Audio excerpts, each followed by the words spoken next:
जब मन भरा हो चिप्स से, कोक और इंस्टाग्राम से, तो योग मैट पर बैठकर भी ध्यान क्यों नहीं लगता? या सवाल ये होना चाहिए कि कैसे लगेगा? क्योंकि गहरी सांस भी हल्की लगती है, क्योंकि हमारा ब्रीदिंग पैटर्न ही गड़बड़ा गया है और सुख की तलाश में भी मन बेचैन है, क्योंकि हम योग को केवल आसन समझकर अपने शरीर को फ्लेक्सिबल बनाने के तरीकों में लगे रहते हैं, जबकि योग है संतुलित जीवन। और यही भगवान श्री कृष्ण हमें भागवत गीता में बताते हैं। भगवान श्री कृष्ण कहते हैं, युक्त आहार विहारस्य युक्त चेष्टस्य कर्मसु युक्त स्वप्न अवबोधस्य योगो भवति दुःखः। जो व्यक्ति आहार विहार कर्म और विश्राम में संतुलन रखता है, उसका योग दुखों का नाश करने वाला बनता है।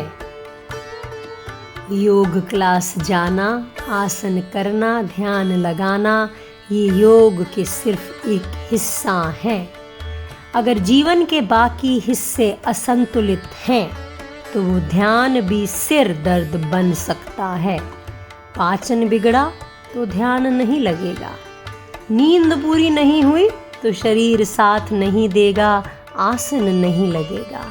हर समय स्क्रीन में लगे रहेंगे तो स्क्रीन की भी जो मेगा पिक्सल्स और पिक्सल्स हैं, वो पिक्सलेट होकर मन में भटकाव पैदा करेंगे और ध्यान नहीं लगेगा। इसलिए भगवान श्री कृष्ण कहते हैं, पहले जीवन को युक्त करो। युक्त अर्थात जस्ट राइट, न ज्यादा न कम, न अति आहार न उपवास, न अत्यधिक निद्रा न अनिद्रा, न आलस्य न अत्यधिक परिश्रम।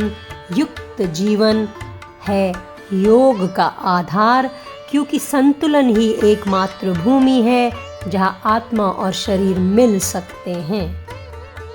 आइए युक्त आहार को समझ लें। हमने कहा न बहुत कम न बहुत ज़्यादा, न भूख मिटाने के लिए, न मूड के लिए, न अपनी ज़बान के स्वाद के लिए, क्योंकि पेट की भूख तो बहुत थोड़ी सी होती है, मगर ज़बान की भूख हमारे को हमेशा चीज़ों की ओर आकर्षित करती है। आहार का उद्देश्य शरीर और चित्त को शुद्ध और सजीव रखना है।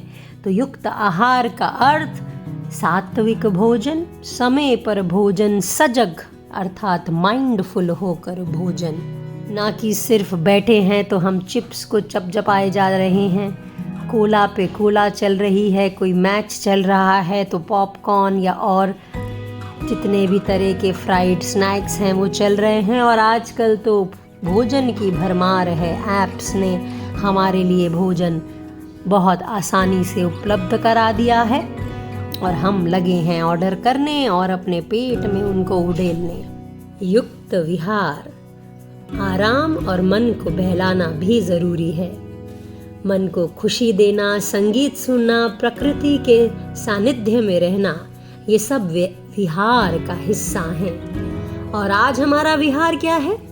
Binge eating with binge watching, scrolling, overthinking and just worrying. युक्त विहार का मतलब, जैसे शरीर का व्यायाम हमारे शरीर को चुस्त और तंदुरुस्त रखता है, वैसे ही मन को ताजगी देने के लिए, मन को संतुलित बनाने के लिए ऐसे मनोविनोद जो हमें शांत करें, ताजगी दें और खुशी का सा एहसास दें। युक्त चेष्टा और युक्त निद्रा।